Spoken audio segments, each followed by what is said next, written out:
¿Estamos ante el fin de la derecha tradicional o es que el miedo a Cepeda aún no ha terminado de unificar a la oposición?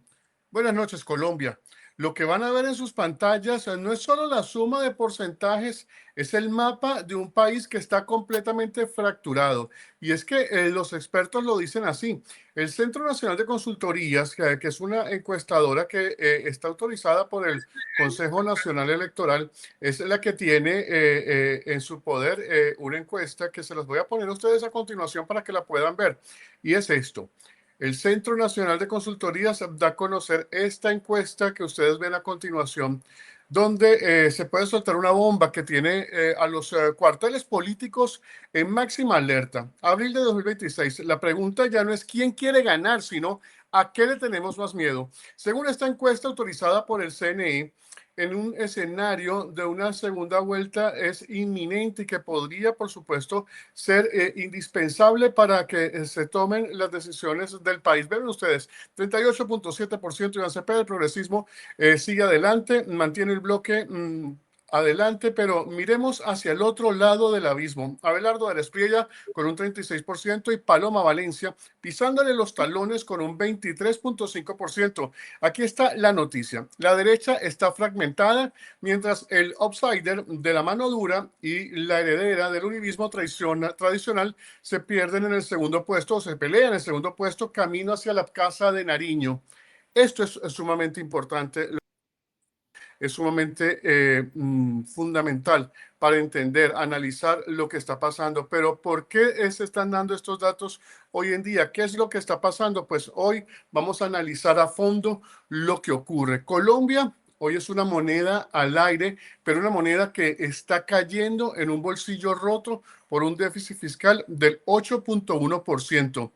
Hoy en Colombia al filo vamos a desmenuzar estas cifras con el asesor político Germán Fandiño. Vamos juntos a tratar de revelar qué hay detrás de este empate y por qué el que gane podría estar recibiendo las llaves de un país en quiebra técnicamente. No se mueva. Esto es ACC News y vamos a comenzar y por supuesto esperamos sus comentarios. Estamos transmitiendo completamente en vivo. Vamos de inmediato a presentarles a nuestro invitado Germán Fandiño. Germán, los saludo. Muchísimas gracias por acompañarnos. En principio vamos a hablar de esta encuesta. ¿Qué le parece a usted? ¿Qué es lo que tenemos allí y qué podemos analizar a poco de las elecciones presidenciales en Colombia? Bueno, Mauricio, muchísimas gracias por tu invitación a este espacio de análisis tan importante y tan necesario para el país en este momento de coyuntura, en este formato de Al Filo. Bueno, para empezar, yo quisiera destacar que esta última encuesta lo que nos viene a mostrar a nosotros en gran medida es que estamos, como se sabe en el marketing político, mirando cómo se movilizan los diferentes grupos poblacionales, los tres grupos o las tres grandes categorías de grupos que se presentan en este tipo de elecciones tan polarizantes. En primer lugar están los convencidos, que son ese grupo de personas que manejan una base sólida ideológica muy fuerte y que van a buscar siempre brindar algún tipo de apoyo a los candidatos de su preferencia. En este caso, sin lugar a dudas, Iván Cepeda muestra una base electoral bastante disciplinada que se mantiene firme en todas las encuestas y con algún tipo de crecimiento relativamente leve. Se podría decir que ha llegado al techo. Más adelante vamos a analizar por qué. Creo que Abelardo de la Espriella plantea unos desafíos bastante interesantes para lo que es la concepción ideológica de la derecha y lo que puede llegar a representar la derecha para el país, y con un resultado bastante considerable, teniendo en cuenta que es una persona que viene sin haber sido electa nunca ni edil, ni concejal, ni senador, ningún cargo de elección popular de carácter uninominal como alcaldías o gobernaciones, y que viene jugando como outsider en el tablero electoral de una manera bastante clara y No es bastante... un político, no es un político tradicional, es una persona que viene a jugar en el escenario político, ¿no? Sin lugar a dudas, tiene todas las herramientas, pero es alguien que nunca se había medido en el escenario electoral, y creo que eso hay que tenerlo en cuenta en estas elecciones, porque también creo que hay cosas que no recogen las encuestas y más adelante lo vamos a analizar. Y Pero creo que tenemos a Paloma, una Paloma Valencia que está allí que es el centro democrático, que no es la derecha extrema, que no es la izquierda, que es el centro democrático, por llamarlo de alguna forma, y que, ¿cómo la ve usted a ella allí? Que podría hablarse de un empate técnico en una segunda vuelta, según lo que dicen algunos expertos. Cuénteme usted cómo ve la situación. Bueno, yo creo que el crecimiento de Paloma es bastante significativo y viene a demostrar y a reflejar precisamente el resultado de las últimas elecciones de la estrategia política y electoral de su equipo de trabajo, en la cual al ganar la votación de esta consulta, logra integrar el apoyo de candidatos con relativo apoyo y perdón, con un apoyo significativo por parte de sectores tradicionales, como todos los candidatos que participaron de la gran consulta y aparte, digamos que ha venido desmarcándose de esta pugna bipolar en la cual hay personas que están más cercanos a las doctrinas de derecha por parte digamos, de lo que sería el centro democrático en su ala tradicional, como se venía viendo, y contra un candidato como Iván Cepeda, con una doctrina de izquierda bastante fuerte que se ha venido consolidando.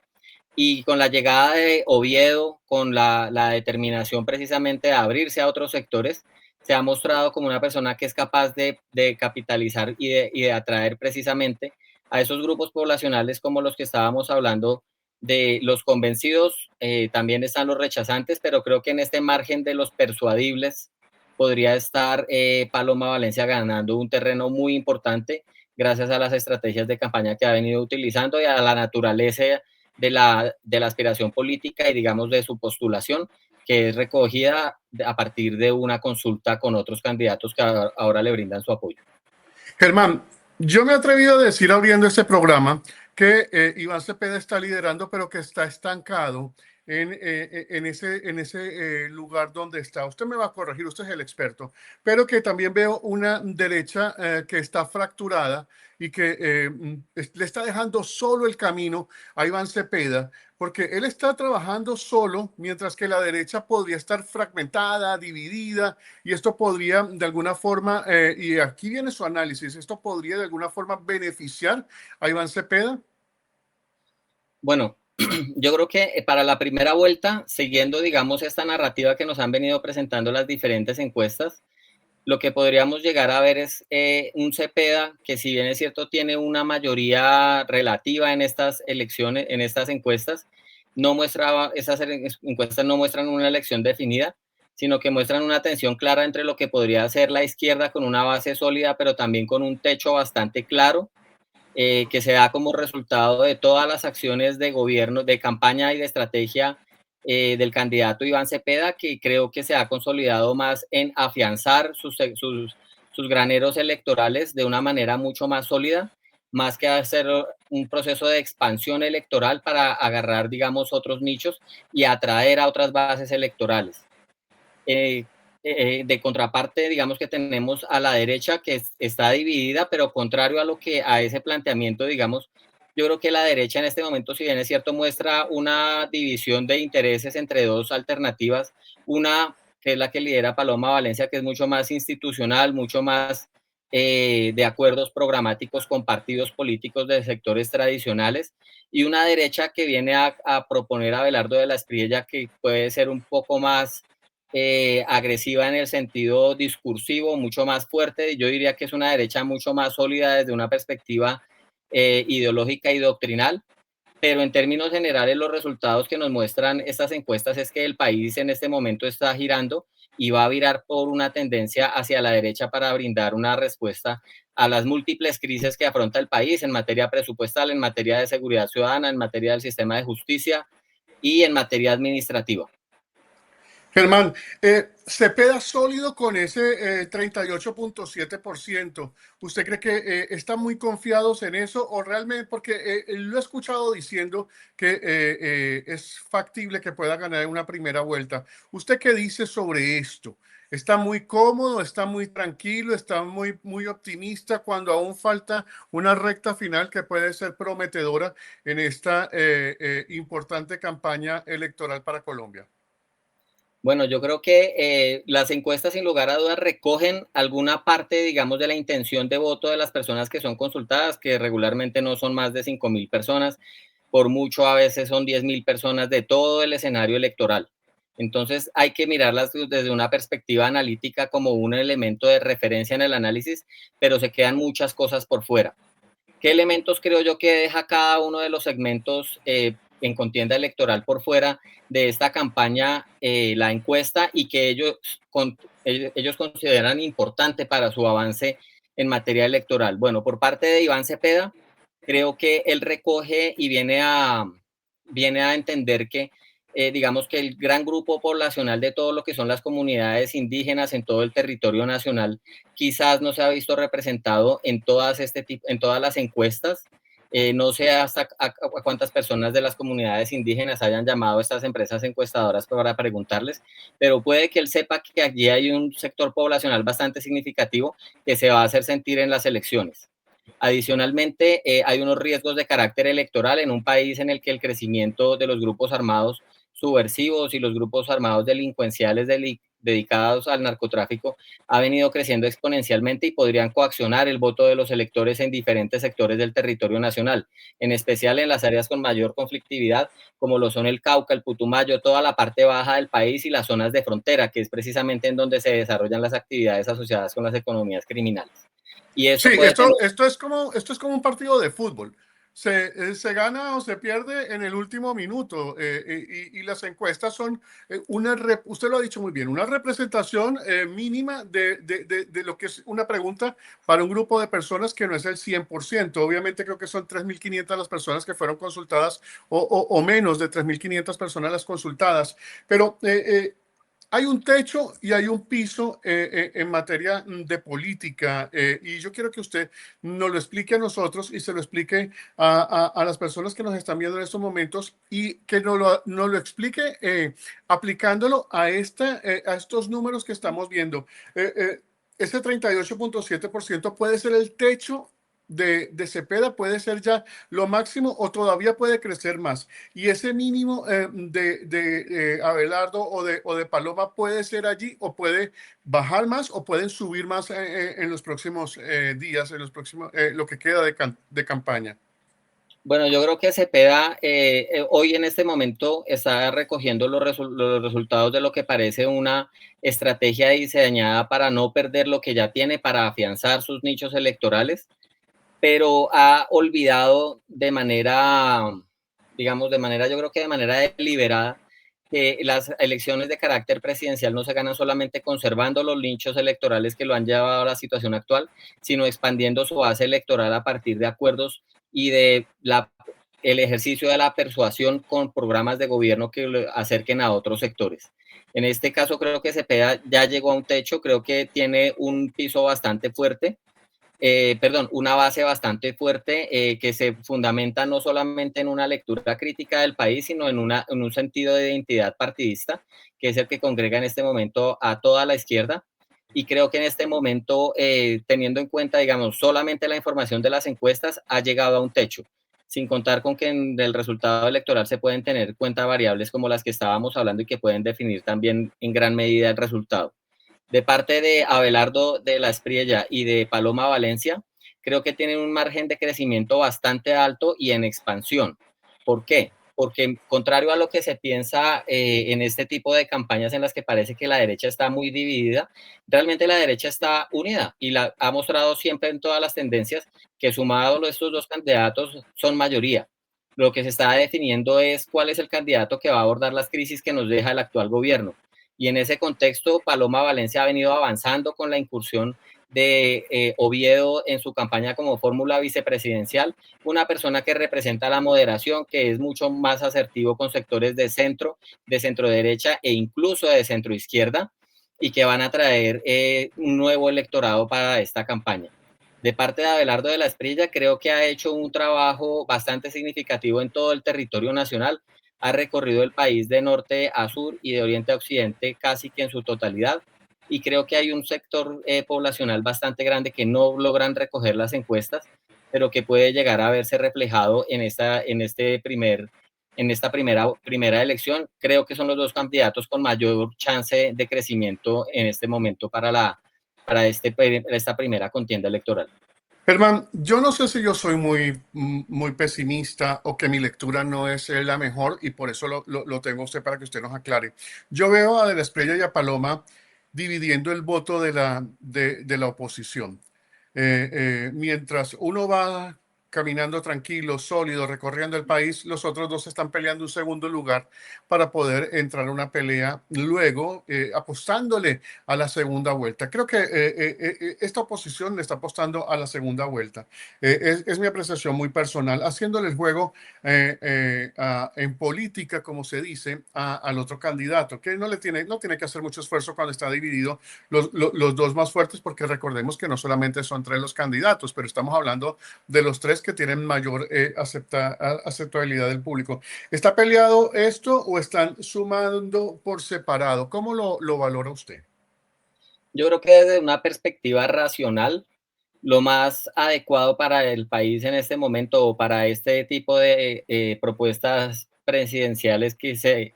acercan ideológicamente sería que se unieran y cerraran espacios para la ambigüedad, digamos, para este margen de zozobra que nos presenta la primera vuelta, en la cual pueden incidir múltiples aspectos como la coacción en diferentes territorios, como la aparición de diferentes tipos de votos que digamos que pueden rayar en la ilegalidad o en todo lo que se ha conocido como los delitos electorales y que pueden llegar a sumar y apoyar precisamente a uno de estos candidatos, al candidato, digamos, de la izquierda prácticamente, teniendo en cuenta que los grupos armados irregulares en este momento todos son de tendencia de izquierda y hay múltiples manifestaciones de apoyo y de respaldo para su candidatura. Sin embargo, creo que esta aparente división electoral realmente es mucho más profunda de lo que se plantea, porque lo que nos está disputando en este momento no solamente es quién puede pasar a segunda vuelta entre ellos dos para representar las ideas de derecha, sino que vienen a presentarnos una batalla que existe en la política colombiana y es quién va a representar realmente la derecha y cómo se redefine la derecha. En ese contexto, Paloma Valencia con Álvaro Uribe Vélez, digamos que tienen un concepto y un elemento de lo que se ha entendido la derecha en el espectro ideológico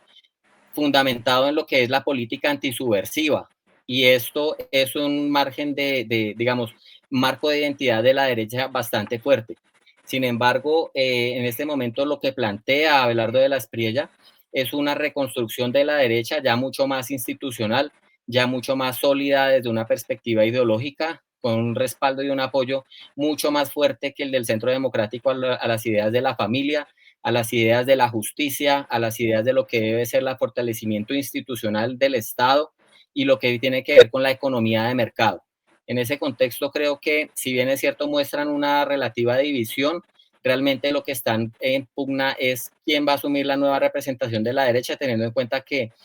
Abelardo de las Priellas ya cuenta con un partido y con una plataforma política, logró sacar al Movimiento Salvación Nacional de una falta de representación en el Congreso de la República, lo llevó a conseguir y lo apoyó también para conseguir 4 curules en el Senado y creo que dos curules en la Cámara de Representantes en todo el país. Y esto ya muestra una plataforma ideológica alternativa al centro democrático para representar la derecha como una alternativa de derecha en Colombia. Germán, antes de darle paso a la respuesta de Natalia Mendoza 6276, gracias por estar con nosotros en vivo. Ya se va a conectar con nosotros nuevamente nuestro invitado Germán Fandiño, a quien tenemos conexión directa con él. Pero sí quiero decirles a ustedes que estamos completamente en vivo, que estamos transmitiendo para ustedes desde Colombia, para que ustedes conozcan un poco más acerca de lo que está pasando con las encuestas, lo que está pasando con esta campaña presidencial, con estos actores que forman parte de un punto sumamente importante, que es la elección de un nuevo presidente de la República en Colombia. Un punto muy importante, porque podría hablarse de la continuidad del progresismo representado por Iván Cepeda o de la derecha representado por Abelardo de la Espriella y en última instancia por la gente del Centro Democrático que ya ha gobernado, que ha estado Estado, y que es Paloma Valencia, quien ha crecido de forma vertiginosa en las encuestas que hemos presentado a ustedes y que hemos tratado de hacer el análisis para que puedan tener ustedes un poco más de contexto de lo que ha sido este proceso de elecciones. Ya está con nosotros nuevamente Germán Fandiño. Entendemos que las condiciones climáticas no son las mejores, Germán, pero le estaba comentando a las personas que se están incorporando un poco lo que era el análisis que estábamos haciendo de las encuestas. Y quiero preguntarle a usted, si bien es cierto que las encuestas muestran favoritismo, ¿qué pasa con el factor de rechazo, el voto negativo? Porque si bien es cierto, todas las personas tienen ese aval, ese like, como le llaman ahora en tiempos modernos, pero también algo sumamente importante que no siempre se refleja es el factor de rechazo. En las encuestas no se habla mucho de esto, pero en la calle se habla de esto. Es importante tomar en cuenta esto y se lo pregunto como consultor político. ¿Están esos asesores tomando nota, viendo, afecta el discurso, no afecta el discurso, afecta las propuestas, no afectan las propuestas? El discurso del presidente de la República, evidentemente, haciendo proselitismo político, hace que se mueva el tapete a favor o el rechazo de los candidatos con mayor opción. Sin lugar a dudas, yo creo que en este momento, en la primera vuelta, lo que hay es una pugna, digamos, por mostrar quién tiene una base electoral mucho más sólida. Pero en la segunda vuelta presidencial, en caso de que se llegue a presentar, yo creo que sí va a cobrar mucha importancia el voto rechazo, en el entendido de que no, en este momento lo importante no es solamente, digamos, consolidar las bases electorales, sino expandirlas y hacer que las ideas lleguen precisamente a nichos poblacionales mucho más significativos y que estos acuerdos de carácter programático con los diferentes grupos poblacionales que se recogen de manera oficial o de manera indirecta, digamos, a partir de las propuestas de campaña, vengan a verse reflejada en los votos. En este caso, lo que nos muestra el resultado para la segunda vuelta es que le queda muy difícil a Iván Cepeda ampliar su base electoral, en el entendido de que ha sido una persona que ha caracterizado su campaña con tres variables que son muy importantes, que le han brindado relativamente fortaleza en el corto plazo, pero que en el mediano plazo le pueden garantizar la derrota. En primer lugar, su elección de vicepresidente ha radicalizado su discurso, ha mostrado una representación de carácter más simbólico que estratégico y de confianza a nivel institucional para el país. En segundo lugar, creo que su negativa a participar en los debates presidenciales, que si bien es cierto, eso está casi que en el manual, en la primera página del manual de marketing político, el primer candidato que lleva la ventaja en una elección difícilmente se va a prestar para abrir espacio de un diálogo en el cual pueda restar puntos y oxigenar a sus contradictores. Sin embargo, este rechazo en el caso de Colombia, donde el voto de opinión es bastante fuerte, puede pasarle factura. Y en tercer lugar, creo que su apoyo y su respaldo irrestricto a estrategias de carácter político que inciden en materia de seguridad ciudadana, en materia de aplicación de justicia y por sobre todo en materia de garantía precisamente de la seguridad del Estado, como su respaldo a la paz total, vienen a rechazar, a garantizarle, por decirlo de alguna manera, un rechazo bastante significativo para la segunda vuelta electoral. En este Germán, pero caso, lo voy a interrumpir porque yo quiero que usted me conteste esto, porque están diciendo y dicen algunos expertos en política que aquí se está registrando algo que se llama canibalismo político, es decir, y lo señalan textualmente, que Paloma Valencia le está quitando votos a Abelardo, que este es el panorama real. ¿Usted lo puede afirmar o definitivamente todavía no estamos a ese nivel de canibalismo político? digamos que sí es una disputa por el nivel y el matiz de la derecha que las personas quieren que lo represente en este momento. Creo que hay varios puntos de controversia en los cuales ellos van a encontrar, digamos, unos puntos de divergencia que van a cooptar o a perder, digamos, algunas bases electorales. En primer lugar, creo que la disputa grande está por el tema que tiene que ver, digamos, con todo lo que es el discurso que ha venido asumiendo Abelardo de la Espriella anti-élites, ¿sí? ¿Y esto qué quiere decir? Esta narrativa anti-élite es lo que lo ha distanciado a él de Paloma Valencia y todas las estructuras políticas que ella está representando en este momento. Un David Luna que viene del cambio radical, que viene del Partido Liberal, todo el movimiento del nuevo liberalismo que viene a representar precisamente toda la fuerza de los hijos de Luis Carlos Galán, todo el aparato, digamos, que viene a acompañarlo con Peñalosa, que viene a traer el Partido Conservador y todos los partidos de vieja data en el país, contra una retórica bastante fuerte contra esa élite. Sin embargo, creo que yo no hablaría en este caso de canibalismo porque digamos que ellos han sido muy respetuosos en el manejo del debate público, en el debate político. Saben que son los puntos, son personas que tienen más puntos de convergencia que de divergencia en un momento en el que está en juego la institucionalidad, el modelo económico, el modelo constitucional, el modelo político del país. Y desde esa perspectiva yo no diría canibalizarse porque ellos en ningún momento han entrado en afrentas personales o en afrentas políticas bastante notorias, digamos, si nos lleven a leer y a controversias y polémicas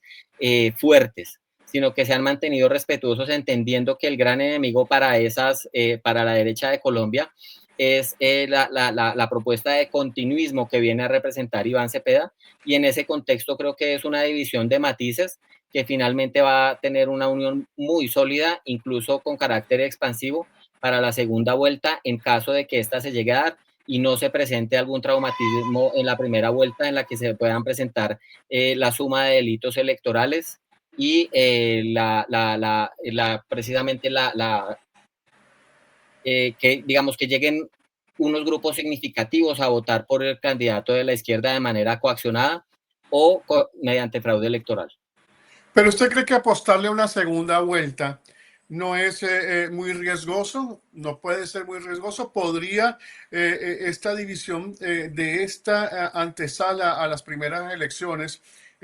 consolidar lo que dice Iván Cepeda, que podría ganar en primera vuelta, que no es un sueño, que es una realidad y que puede ser posible? Y el otro planteamiento, ¿usted cree que después de esta primera vuelta se una definitivamente esa oposición o esos egos que se tienen tan altos puedan hacer que esos votos los dejen en libertad y que termine siendo algo que no espera la oposición y que le dé una gran ventaja al progresismo? Bueno, la respuesta a la primera pregunta es sí, creo que se abre un margen de riesgo bastante alto frente a la falta precisamente de unidad programática y de apuestas políticas. Paloma le ha apostado a la unidad, al trabajo, digamos, mucho más que garantiza la gobernabilidad a partir del acercamiento a ciertos sectores políticos, mientras que Abelardo de la Espriella, digamos que se plantea como un político no político, que viene a romper el tablero electoral a partir de no deberle nada a nadie y no tener antecedentes de carácter político con ningún partido. En ese contexto, creo que es un riesgo bastante alto, pero también creo que es muy difícil que logre expandir Iván Cepeda toda su base electoral en el entendido de que básicamente lo representan sectores radicales que no están atendiendo, digamos, a las dinámicas y a la coyuntura del país, con problemas fiscales, con problemas de seguridad ciudadana, con una crisis en el sistema de justicia, sino que se amparan, digamos, en una base identitaria muy fuerte. Pero el grueso de la población colombiana requiere soluciones ya, requiere soluciones en materia de empleo, en materia de desarrollo económico, en materia de seguridad ciudadana, de seguridad de Estado, y creo que a partir de allí se puede presentar, digamos, algún margen de seguridad de que va a haber una segunda vuelta.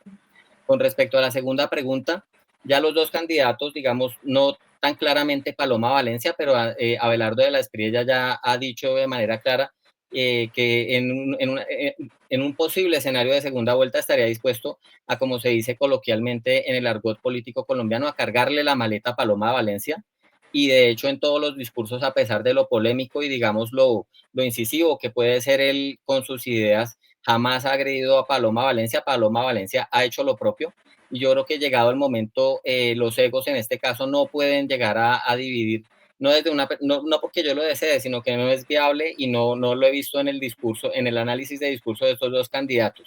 Creo que puede haber un punto de divergencia de pronto con Oviedo, quien sí ha manifestado que a partir precisamente de todos sus antecedentes y su lectura del país, difícilmente va a apoyar a Abelardo de la Espriella por lo que representa y puede dejar a sus electores a voluntad. Sin embargo, también en ese contexto es importante destacar que aquí nadie puede endosar los votos de manera automática y no hay antecedentes en los cuales se endosen votos de manera total. Entonces, en un contexto de esto, seguramente quienes hayan optado por una figura como Paloma Valencia, que representa una derecha relativamente moderada, con un discurso contrainsurgente bastante fuerte, puedan migrar y puedan apoyar a un Abelardo de la Espriella con un discurso de derecha mucho más sólido, mucho más estructural, con un contenido mucho más filosófico con respecto a lo que representa desde la perspectiva conservadora la protección de la familia y la aplicación de justicia. Ahora, Germán, el escenario está planteado. Ya lo tenemos allí. Esas encuestas reflejan lo que podría estarse sintiendo a nivel nacional. No digamos que en un 100%, pero es un reflejo que se tiene y con eso se comienza a trabajar en el marketing político, lo sabemos. Pero Germán, de esas cifras que plantea el Centro Nacional de Consultorías, nos vamos a las cifras reales de lo que es el país. Imagínense esto, el Ministerio de Hacienda pone a Colombia en cuidados intensivos. Estamos hablando de un déficit de 8.1%. Estamos ante un candidato que va a heredar un país o una nación literalmente quebrada, con una caja para ejecutar una cantidad de reformas, de proyectos, de planteamientos, pero sin recursos. Por eso decía al principio del programa, estamos con un país con una moneda al aire, pero que va a caer en un espacio vacío porque no hay nada para comenzar un gobierno. ¿Cómo ve usted la situación? Bueno, yo creo que ya en este momento estamos en un estado bastante crítico. Ya para este momento Colombia ha recibido lo que se ha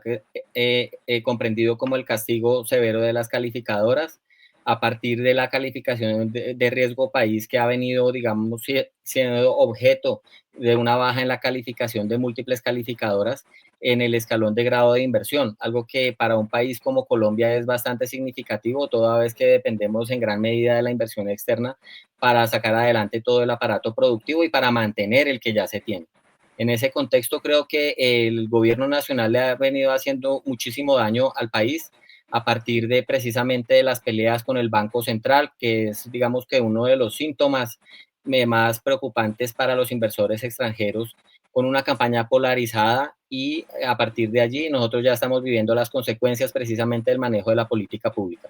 En este contexto, lo que se nos viene es una elección que básicamente el presidente viene a administrar una crisis bastante aguda, una crisis que ha llevado precisamente a que el presidente de la República actual, saliente, Gustavo Petro, plantee que en este momento no tenemos una caja para terminar la vigencia fiscal del año 2026 y que a partir de allí se haga necesario recuperar algún tipo de recursos para garantizar el sostenimiento del Estado. Frente a esto, he visto que las campañas plantean, bueno, por parte de Iván Cepeda está clarísimo la continuidad de lo que ha venido pasando y sin una estructura clara en materia económica que nos permita visibilizar o vislumbrar algún tipo de soluciones a todos estos problemas de carácter económico. De parte de las otras campañas, creo que Paloma Valencia ha planteado políticas relativamente serias y ajustadas al marco fiscal y lo propio que puede llegar a ser Abelardo de la Espriella. Sin embargo, creo que aquí hay un riesgo muy grande y es caer en el populismo del manejo fiscal y digamos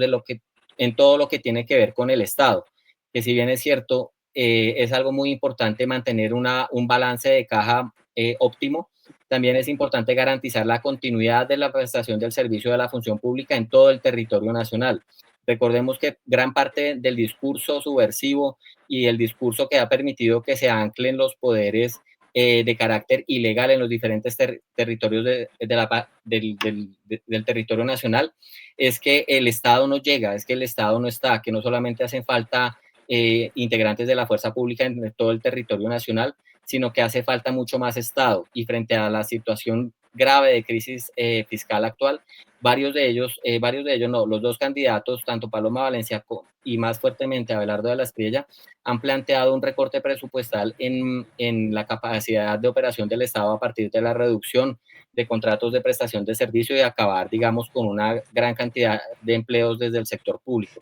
Pero Germán, se ha perdido algo sumamente importante en economía, se ha perdido el cupo de endeudamiento. Estamos hablando de 152 billones de dólares. Es casi como reventar la tarjeta de crédito para pagar más el crédito que tenemos. Entonces, ¿qué se va a heredar? ¿Qué tan cerca estamos de que los mercados internacionales le digan a Colombia, oiga, no, esto no se puede seguir? ¿Y qué es, con base cierta, el engaño que están teniendo algunos candidatos de hacer una promesa electoral? Porque todos saben lo que está pasando y cómo va a llegar y qué país van a heredar. Entonces, haciendo promesas engañosas podrían crear un nivel de frustración posterior a un resultado electoral, ¿no cree usted? Pues más que promesas engañosas, los riesgos electorales en este momento en campaña que yo puedo vislumbrar son básicamente, bueno, en primer lugar, la falta de respuestas claras con respecto a los grandes temas económicos por parte de Abelardo de la Espriella, digamos que, de Iván Cepeda, generan un escenario de incertidumbre bastante grande frente al cual no se vislumbra un interés político bastante fuerte, digamos, para sacarnos de este estado actual de las cosas.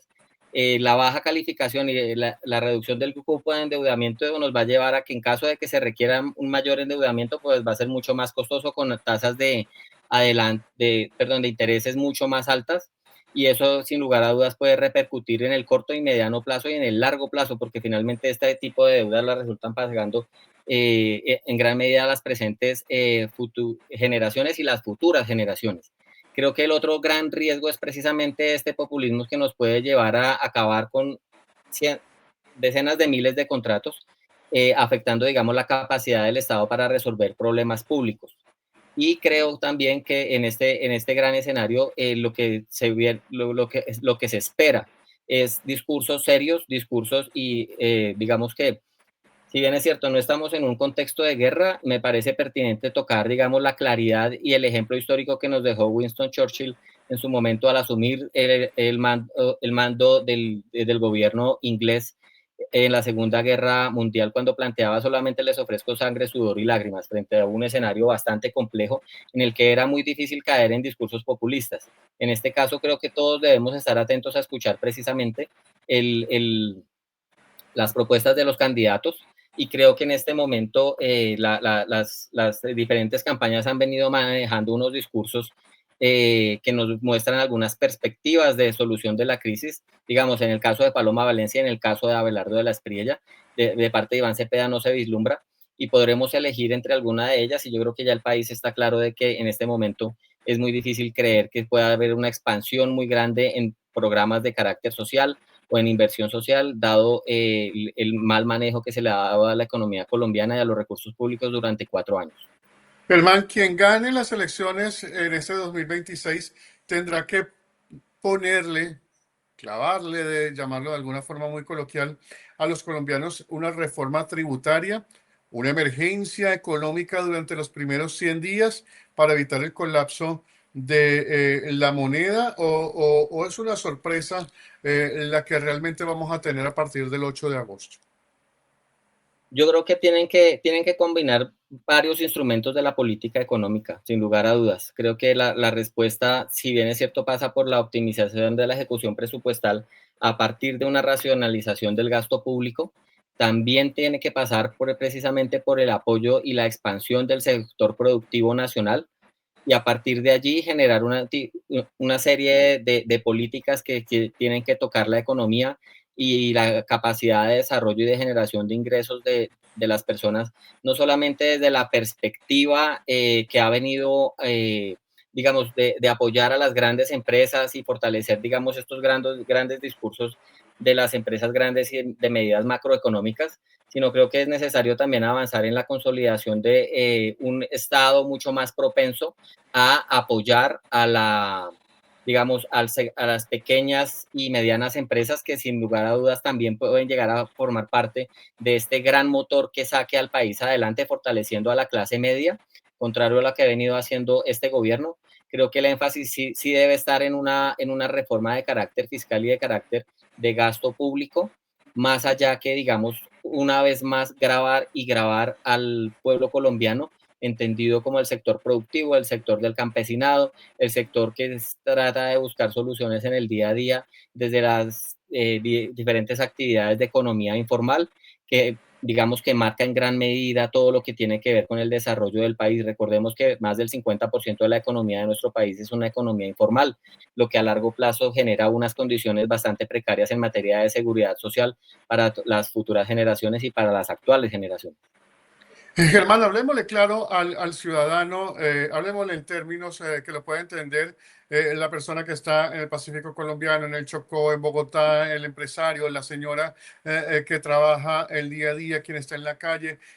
¿Qué quiere decir esto? Que le van a subir los huevos, el pan, la leche a las personas por culpa de ese déficit. Eso tiene que hablarle los candidatos a las personas. Así tienen que hablar los candidatos a las personas, o definitivamente el discurso no llega tan abajo, sino que se mantiene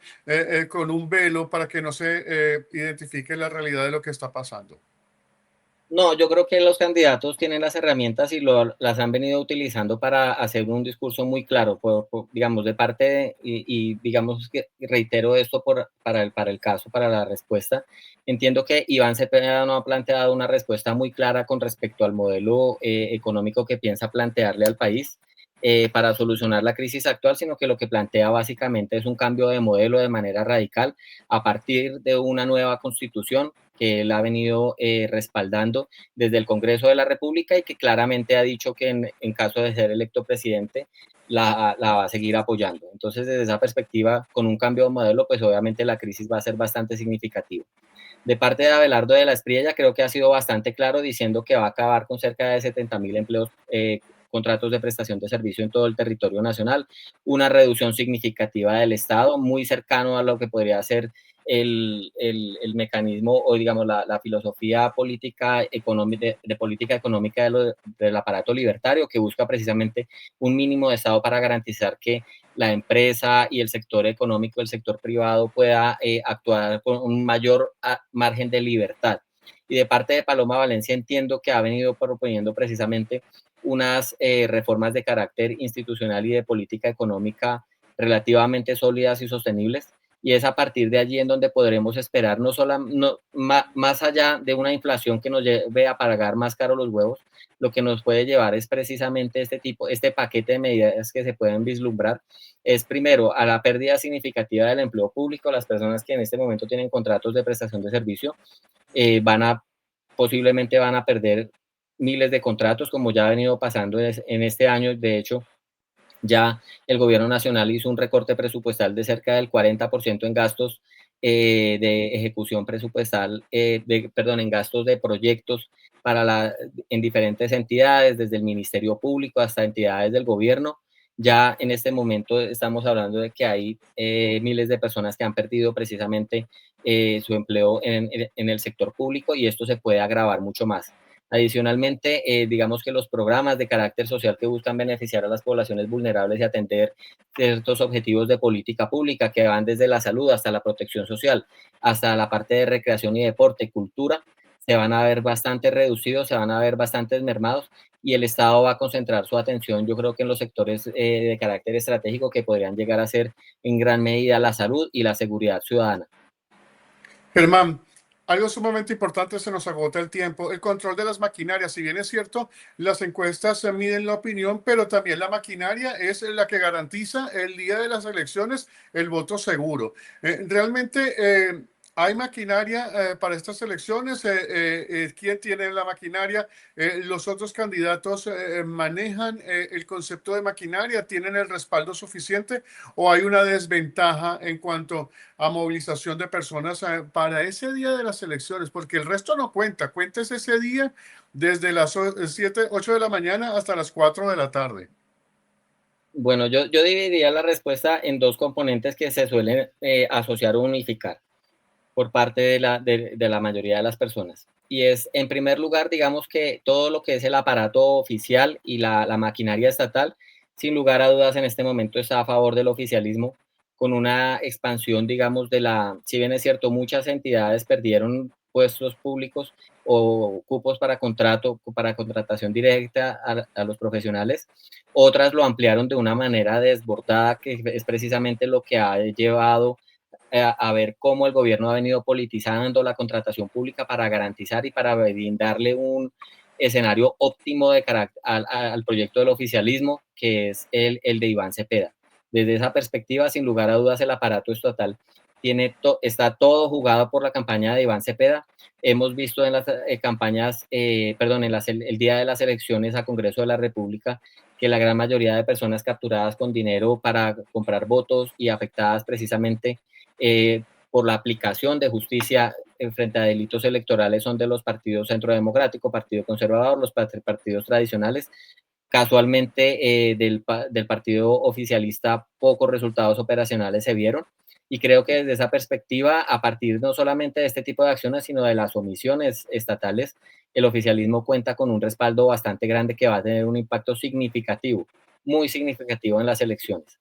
Y de otra parte, creo que está el otro gran componente, que es el tema de los acuerdos partidistas y acuerdos de carácter clientelar, perdón, en donde digamos que por parte, yo creo que, y es un análisis que es importante traerlo a colación, la izquierda mostraba al inicio de las candidaturas un candidato mucho más radical, mucho más fuerte discursivamente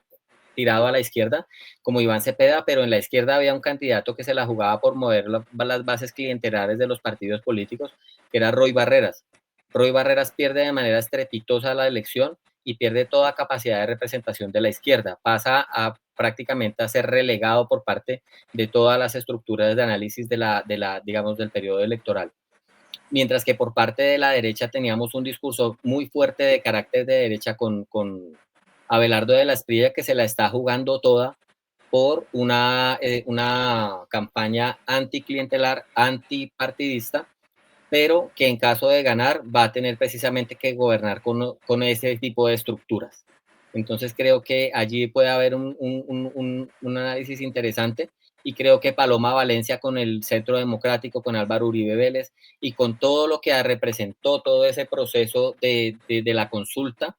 vino recogiendo las bases de diferentes partidos políticos, y sin lugar a dudas va a contar con un apoyo bastante significativo de las estructuras de los partidos tradicionales, que el día de las elecciones se hacen sentir de manera muy notoria, porque finalmente, como hablábamos al inicio de nuestro programa, eh, la, la, las encuestas muestran una tendencia en un segmento de la población, pero finalmente el día de las elecciones es cuando se movilizan y se materializan desde las estructuras de carácter político y clientelar tradicionales hasta la movilización y la activación, digamos, de estas acciones que vienen a materializar lo que son los delitos electorales y todo este tipo de acciones que finalmente, de manera legal o de manera ilegal, inciden de manera notoria en la elección.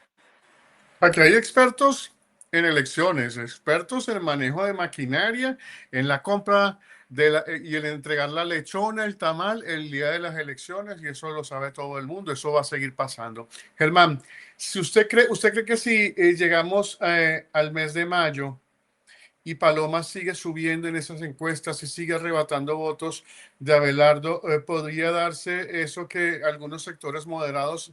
podrían retirar apoyo a Abelardo, irse con Paloma, y podría consolidarse algo antes de la primera vuelta, o sencillamente vamos como estamos a la primera vuelta a ver cómo quedan esos resultados. Esa apreciación final, ¿cómo la ve usted?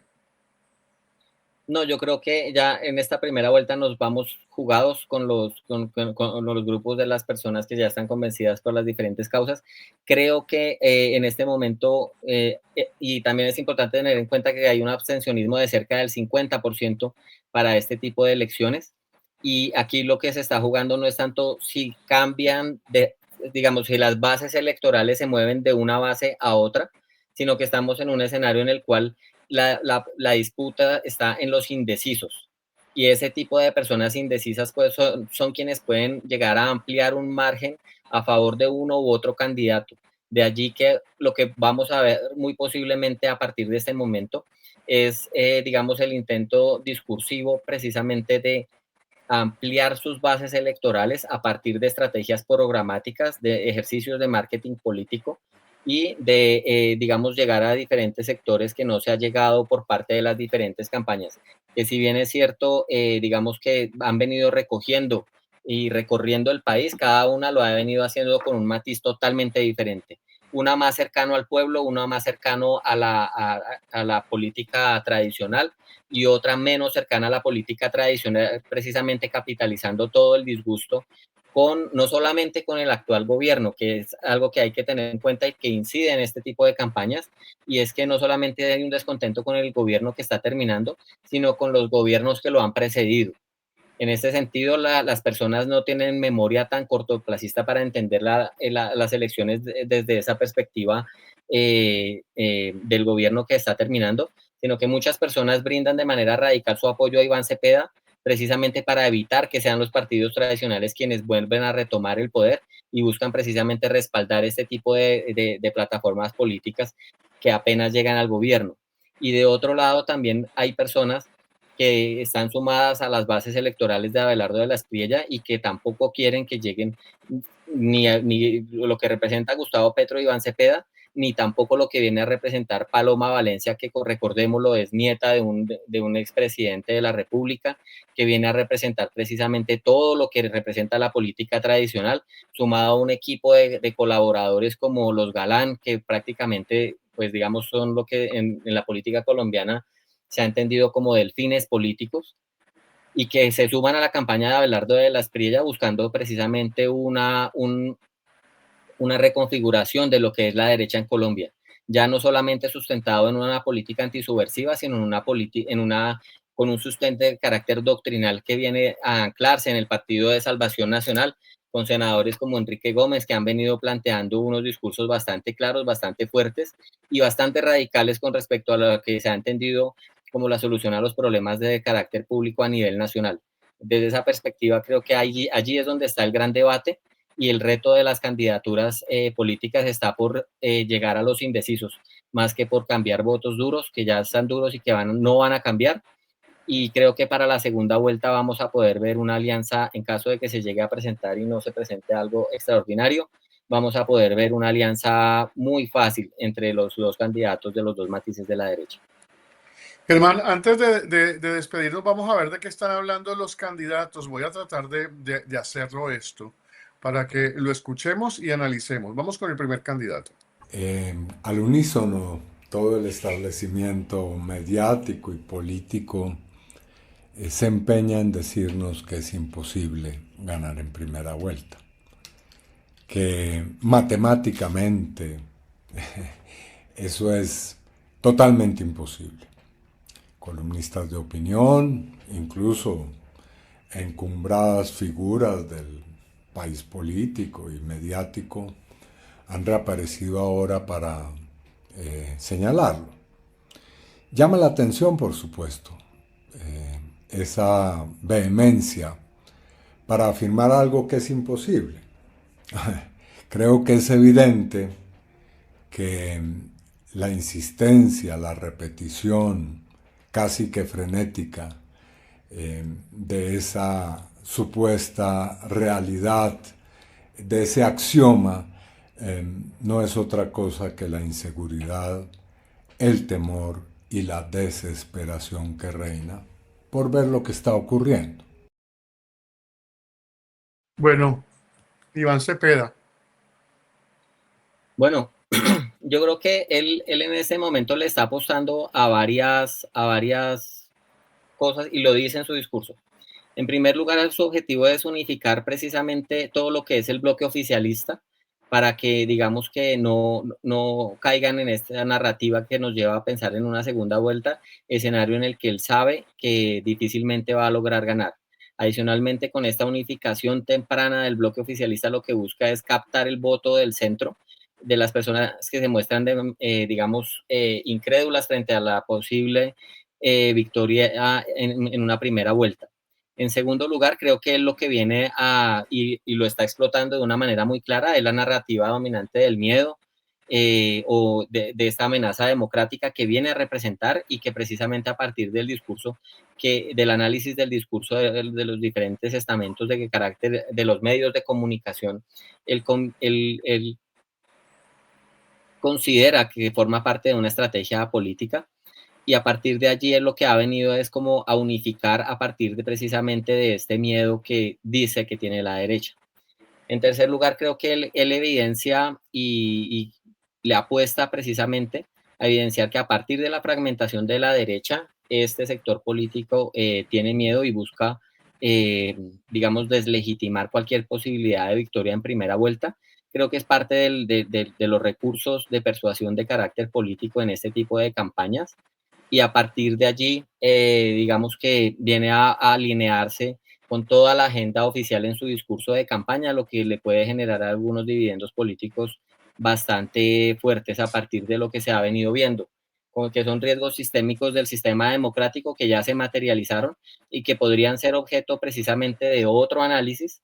porque lo que se ha venido presentando es un uso intensivo del aparato estatal precisamente para esta campaña. No sabemos del procurador, no sabemos si en este momento Colombia tiene ministerio público, en el ministerio público un procurador general de la nación. Sabemos que hay Defensoría del Pueblo que ha advertido de graves violaciones a los derechos humanos. Sabemos de un contralor que ha advertido del fracaso, digamos, en el manejo de los recursos públicos, pero no tenemos un procurador que garantice que las personas desde la administración no participen en política. De otra parte, Vamos con el otro candidato. Lo que están hablando los candidatos es importante. Esto es lo más reciente que tenemos de cada uno de ellos y no todos hablan sobre el mismo tema, pero queremos que la gente tenga un concepto de lo que están diciendo. Colombianos, vean el juego completo. 3 caminos están sobre la mesa. Primero, el camino del petrismo y su continuidad con Cepeda, que es terrible. 2, el camino del establecimiento tradicional que dice que es oposición, pero más bien son los de siempre. Tercero, el camino independiente, que es claro, sin dueños, sin pactos por debajo de la mesa, que es el tigre. Yo soy el apropiado para hacer lo que Colombia necesita que se haga. Y les pregunto con seguridad, pero con firmeza,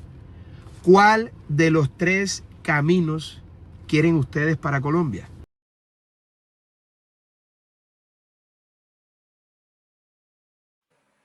Abelardo de la Espriella. bueno, su concepto claro. Sí, yo creo que esta falta de alineación con sectores, yo no diría solamente sectores políticos. Yo he escuchado sus discursos y su propuesta de gobierno y entiendo que está totalmente, digamos, alejado de las maquinarias no solamente de carácter político, sino de las maquinarias de poder en el país. Entiendo que también está desvinculado y que no aceptó financiación por parte de grupos económicos significativos en el país que en el pasado y que históricamente han venido brindando su apoyo a todas las campañas presidenciales, a unas en mayor o a otras en menor medida, pero que finalmente resultan cooptando el gobierno de turno. Entiendo que en este momento no ha recibido financiación de entidades de carácter financiero, y por el contrario, digamos, he escuchado algún tipo de propuestas de que en el caso de que no bajen las tasas de interés y no pongan las finanzas al servicio del Estado colombiano, puede traer banca internacional a Colombia. Entonces entiendo su discurso como una falta de alineación a todos los sectores que representan el poder en el país, que como todos sabemos no son solamente los partidos políticos, los grupos económicos inciden de manera clara en la política pública y condicionan, digamos, las respuestas a los problemas públicos a partir de lo que puede llegar a resultar útil o no para diferentes sectores y gremios. Creo que es una propuesta muy clara de anclaje popular sobre la cual se fundamenta toda su estrategia política. Vamos con la última candidata. Salga y dé la cara. Mientras él no lo haga, ahí seguiré en el Congreso llamándole la atención sobre todos los errores de este gobierno y sobre el fracaso de su paz total que nos tiene a los colombianos viviendo en la violencia nuevamente. ¿Cepeda tiene miedo de ir a debates? pues yo creo que le da como miedo, sobre todo porque como le toca leer los discursos. Paloma Valencia, en lo que ha dicho, esos son los fragmentos que tenemos de cada uno de ellos de lo más reciente. Pues Paloma plantea temas interesantísimos. En primer lugar, ver cómo dos personas en ejercicio de las funciones como congresistas han llevado el debate de la presidencia a ese escenario precisamente frente a la falta de unidad de propósito de discutir, de debatir, de acudir a los medios precisamente a esta gran batalla de ideas para que las personas comprendan y contrasten las diferentes alternativas de pensamiento con las que se propone sacar adelante al país o gestionar la crisis. En el caso de Iván Cepeda, no plantea ninguna de esas, sino plantea un cambio de modelo y de continuismo. Digamos que sería una profundización de todo lo que ha venido haciendo el gobierno nacional. Creo que Paloma también llama la atención sobre un tema muy importante que tiene que ver con la paz total, que es un tema que daría, yo creo que daría para unos 10 programas por el impacto que ha tenido, empezando por su origen, por todo lo que viene a representar lo que es el pacto de la picota, lo que ha venido a representar las políticas de indulgencia y de permisividad frente a criminales de grueso calibre en el país, como Calarcá, quien fue capturado pero posteriormente dejado en libertad por ser nombrado gestor de paz y que posteriormente ha sido el responsable de múltiples asesinatos de integrantes de la fuerza pública. Creo que es un tema bastante significativo de cuestionar la paz total y la defensa de micrófonos casi que a manera de monólogo por parte de Iván Cepeda, sin la capacidad precisamente de confrontar ideas y de participar en los debates públicos, defendiendo algo que a todas luces, digamos que para gran mayoría del país es indefendible, como una política de paz total que bajó los brazos de la fuerza pública y que ha permitido el fortalecimiento de todas las estructuras criminales. Y en tercer lugar, yo creo que también destaca un elemento muy importante y es la falta de competencia discursiva por parte de Iván Cepeda, que todas las alocuciones digamos, los comunicados que presenta y sus grandes comunicaciones que se presentan en plaza pública vienen siendo leídas con una línea de estructura y narrativa y de propuestas y de pensamiento bastante conocida por el país, que no plantea discursos nuevos frente a retos nuevos o nuevas formas de solucionar los problemas públicos, y creo que sí nos muestra, digamos, la falta de capacidad precisamente para controvertir con sus opositores, y posteriormente esto nos puede llevar a identificar cómo se podría hacer un riesgo, un gobierno en el cual no se escucha al otro, no se habla, no se confrontan ideas y simplemente se siguen como de manera radical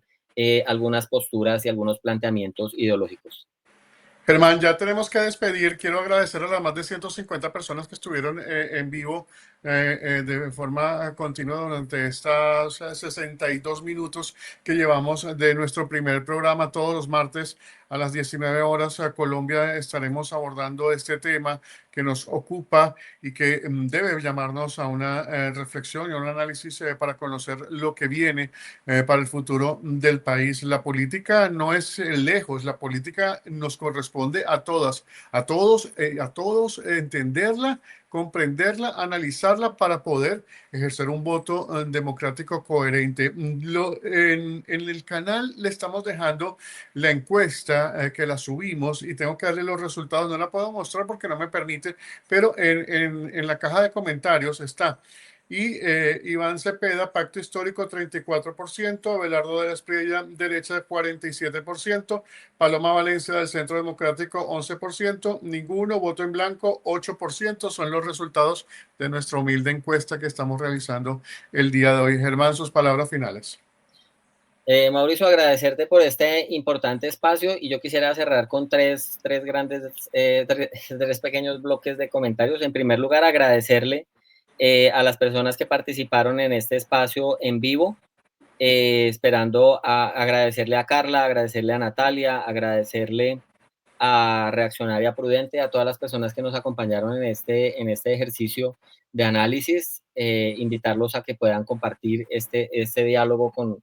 familiares y amigos en las redes sociales. En segundo lugar, creo que es importante que todos los ciudadanos, todas las personas con capacidad de elegir a nuestros nuestro futuro gobierno, hagamos un ejercicio muy responsable, desprovisto de pasiones, y que hagamos un análisis riguroso sobre quién plantea las mejores propuestas de solución frente a los 4 grandes problemas públicos que yo considero que nos tienen en una situación que afecta a las capacidades de desarrollo económico, de desarrollo humano y en esta gran búsqueda de la felicidad del ser humano. O sea, yo creo que un país realmente viable es aquel país en donde las personas logran ser felices y sacar adelante sus proyectos de vida. Desde esa perspectiva, creo que sin establecer orden jerárquico, solo los voy a mencionar. Un problema es la falta de justicia en el país. La crisis del sistema penitenciario y carcelario, que se da como resultado precisamente de la concepción de justicia que hemos venido construyendo a lo largo de nuestra historia, es un tema que debemos analizar y priorizar al candidato o a la candidata que brinde una mejor respuesta. En segundo lugar, la falta de oportunidades y desarrollo económico, empleo, capacidad de endeudamiento para sacar adelante emprendimientos, es un elemento muy importante, esta capacidad de sacar adelante el potencial de desarrollo económico del país, de las personas naturales y jurídicas. En tercer lugar, creo que es importante analizar quién ofrece la mejor propuesta en materia de seguridad ciudadana. Tenemos un país y unas ciudades en las que todos los días nos levantamos y nos acostamos con noticias tremendas sobre hurtos, secuestros, extorsiones, asesinatos, microtráfico, droga, atentados contra bases militares, y creo que esto requiere que nos tomemos este tema en serio y no lo sigamos viendo como parte del panorama. Y en tercer lugar, creo que lo más importante y uno de los conceptos más importantes es la protección de los niños y las niñas en Colombia. Creo que garantizar la protección de nuestros hijos, de las personas que van a ser responsables del devenir y que en este momento no pueden actuar, no pueden incidir en su futuro, es una responsabilidad mayor que tenemos con nuestros niños, niñas y adolescentes para garantizarles un país en el cual puedan desarrollar al máximo todas sus capacidades. Germán, muchísimas gracias a usted y a ustedes, amigos. Como siempre decimos, es importante que ustedes tengan conocimiento de lo que está pasando. Recuerden que saber de política, entender de política es un deber ciudadano que todos debemos manejar, porque el día de las elecciones su voto es su opinión. No deje que otros decidan por usted, así que participar en este proceso que nos entrega un sistema democrático como el que tenemos actualmente en Colombia. Hasta una próxima oportunidad.